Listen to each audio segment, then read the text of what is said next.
तो दोस्तों आज हम फिर से आपके लिए लेकर आए देश और दुनिया की सभी ताजा बड़ी खबरें फटाफट एक एक करके विस्तार से आज आपको बताएंगे। तो वीडियो को अंत तक जरूर देखें दोस्तों। वीडियो बनाने में हमें काफी मेहनत लगी है, तो वीडियो को दिल से लाइक कर दें।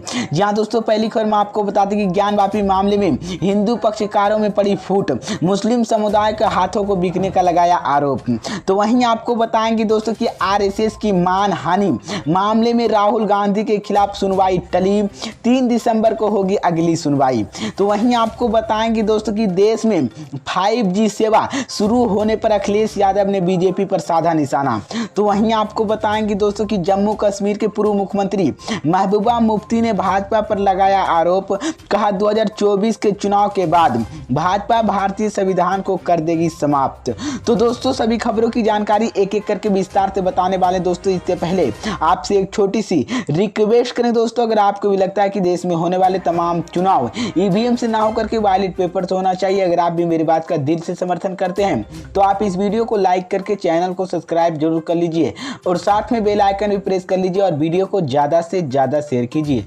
इसी बीच पर दोस्तों अगली खबर की ओर, तो ज्ञानवापी मामले में हिंदू पक्षकारों में पड़ी फूट, मुस्लिम समुदाय के हाथे का बिकने का लगाया आरोप। जी हाँ दोस्तों, आपको बता दें ये बड़ी खबर सामने निकल कर आई दोस्तों कि वाराणसी के ज्ञानवापी श्रृंगार गौरी मामले में के हिंदू पक्षकारों को टूट के बाद विवादित बढ़ता जा रहा है। हिंदू पक्षकारों को इसी मामले को लेकर एक दूसरे के उन पर गंभीर आरोप लगा रहे हैं।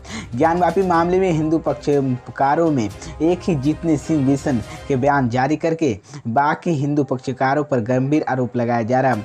उनके वाराणसी कोर्ट श्रृंगार गौरी प्रकरण वादी लक्ष्मी देवी प्रतिष्ठान कांड के बाद बिकने का आरोप लगाया है। जीतन सिंह ने आरोप लगाया कि मुसलमानों को कहने पर ही उन्होंने ज्ञानवापी में स्थित भगवान आदि विश्रेष की गई है। लेकिन इस बीच जीतेंद्र सिंह ने बेसन अपने बयान में आगे कहा कि पहला अवसर नहीं जब सोहन लाल आर्य किसी प्रकार के गंभीर आरोप लगे। इस पूर्व की 1995 के डॉक्टर सोहन लाल आर्य के ज्ञानवापी परिसर को लेकर एक मुकदमा भी दायर की थी। इसी बीच तो ये बड़ी अपडेट है दोस्तों कि मैं आपको बता दें कि इस बीच गौरतल की ज्ञानवापी स्थित श्रृंगार गौरी मामले में गुरुवार को 29 सितंबर कोर्ट में सुनवाई हुई थी। लेकिन ज्ञानवापी मस्जिद मामले में हिंदू पक्ष के प्रतिनिधित्व करने वाले अधिवक्ता विष्णु जोन ने कहा था कि हिंदू पक्ष की मांग की एसआई शिवलिंग वैज्ञानिक जांच के हिंदू पक्षवान अधर उसके आसपास क्षेत्र की थी। इसी बीच तो ये बड़ी अपडेट है दोस्तों कि ज्ञानवापी मामले को लेकर हिंदू पक्षकारों में बड़ी फूट हो गई है। इसी बीच पर दोस्तों अगली खबर की ओर, तो कि आरएसएस की मानहानि मामले में राहुल गांधी के खिलाफ सुनवाई टली, 3 दिसंबर को होगी अगली सुनवाई। जी हाँ दोस्तों, आपको बता दें ये बड़ी खबर सामने निकल कर आई दोस्तों कि महाराष्ट्र के ठणे जिला के भिंडवी एक अदालत के राष्ट्रीय संयोजक आरएसएस एक कार्यकर्ता द्वारा कांग्रेस नेता राहुल गांधी के खिलाफ दायर मानहानि मामले में सुनवाई शनिवार को 3 दिसंबर तक के लिए स्थगित कर दी गई है। अदालत अगली तारीख के मामले पेश होने के लिए आशीष जुट गई। आगरा में संबंधित राहुल गांधी की याचिका पर भी सुनवाई करेगी।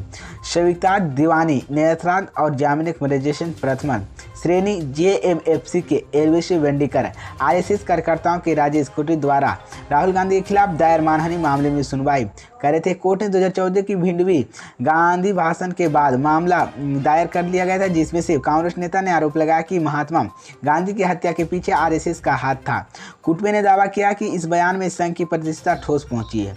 लेकिन इस मामले में 2018 में ठणे की एक अदालत में राहुल गांधी के खिलाफ आरोप लगाया गया था, जिसमें लेकिन उन्होंने अपने खिलाफ आरोप में स्वीकार नहीं किया, जिसमें गांधी वकील ने नारायण दायर कहा था कि उपस्थित आस्थाते छूट के लिए गांधी की और याचिका 2 तारीख की पहले ही दायर की थी, लेकिन अब तक उस पर सुनवाई नहीं हुई। बता दें कि राहुल गांधी वर्ष 2024 में एक भाषण दिया था, जिसमें से उन्होंने महात्मा गांधी की हत्या के लिए आरएसएस के जिम्मेदार ठहराया था। इस केस में राहुल गांधी के साल 2018 में खुद कोर्ट के समझ में पेश हुए थे और उन्होंने खुद बेकसूर बताया। तो ये बड़ी अपडेट है दोस्तों कि राहुल गांधी के मानहानि मामले में अब 3 दिसंबर को अगली सुनवाई हो गई है और सुनवाई टल गई है। तो ये बड़ी अपडेट है। इसी बीच पर दोस्तों अगली खबर की ओर, तो कि देश में 5G सेवा शुरू होने पर अखिलेश यादव ने बीजेपी पर साधा निशाना। जी हाँ दोस्तों, आपको बता दें ये बड़ी खबर सामने निकल कर आई दोस्तों को उत्तर प्रदेश के पूर्व सीएम अखिलेश यादव ने केंद्र सरकार द्वारा 5G सेवा शुरू किए जाने पर बीजेपी पर तंज कसा है। समाजवादी पार्टी के राष्ट्रीय अध्यक्ष अखिलेश यादव ने शनिवार को एक ट्वीट कर कहा, जिसमें से उन्होंने लिखा कि बीजेपी के राज में जनता के पहले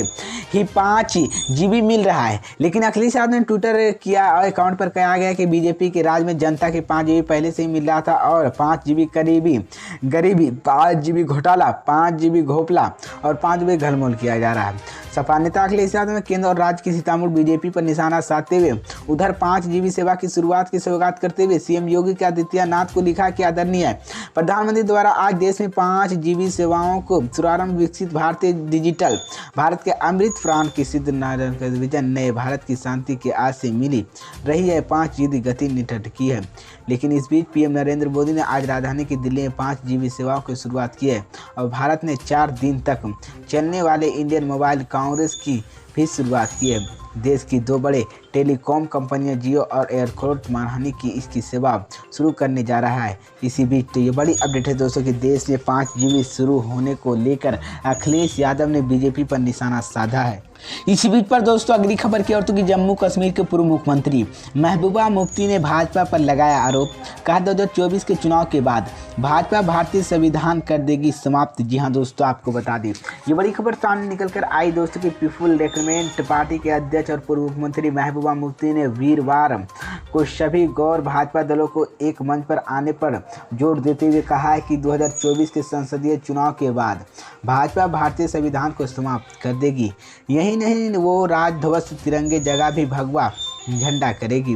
पीडीपी अध्यक्ष महबूबा मुफ्ती ने आरोप लगाया कि आज अपने निवास पर पत्रकारों के साथ बातचीत में लगाया कि महबूबा मुफ्ती ने जम्मू कश्मीर में रहने वाले अन्य राज्यों को नागरिकों को भी वोट डालने का अधिकार दिए जाने पर एतराज जताया है और कहा है कि इस पर आगे की राजनीति तय करने के लिए उन्होंने नेशनल प्रेस कॉन्फ्रेंस अध्यक्ष फारूक अब्दुल्ला से भी संपर्क किया है। महबूबा मुफ्ती ने आज पार्टी के महासचिव गुलाम नबी होन हजूर और पार्टी के प्रमुख प्रवक्ता सुहले बुखारी ने मौजूदगी में पत्रकारों से संबोधित करते हुए कहा कि गौर राज्य नागरिकों को जिनका यह डिमेश नहीं होगा और वोट डालते अनुसूचित यह पूरी तरह से जम्मू कश्मीर लोगों की राजनीतिक रूप से कमजोर बनाने की साजिश रच रही है। इस बीच मैं आपको बता दें यहाँ नहीं फैसले के राष्ट्रपति भाजपा के राजनीतिक हित के लिए फैसले लिए जाते हैं, लेकिन पीडीएफ अध्यक्ष महबूबा मुफ्ती ने पूरे देश में अगवा किस तरह से देश के विभिन्न हिस्सों में चुनाव को धांधली की जा रही है और सिर्फ चुनाव से पहले ही नहीं चुनाव के बाद भी भाजपा सरकारी मशीनों दुरुपयोग अपने हक में करती है और भाजपा के मुल्क हिंदू राष्ट्र नहीं बल्कि भाजपा राष्ट्र बदलना चाहती है।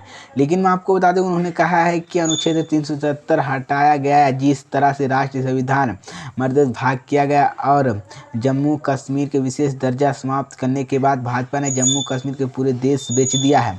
उन्होंने कहा कि अब गौर सियासित लोगों की मददकारी प्रदान करना फैसिदवाद भाजपा के यहाँ पूरी तरह से हवाई मानने की सुरक्षित है। इस बीच तो ये बड़ी अपडेट है दोस्तों कि मैं आपको बता दें कि जम्मू कश्मीर के पूर्व मुख्यमंत्री महबूबा मुफ्ती ने भाजपा पर यह बड़ा आरोप लगाया है और कहा है कि 2024 के चुनाव के बाद भाजपा भारतीय संविधान को खत्म कर देगा। तो ये बड़ी अपडेट है।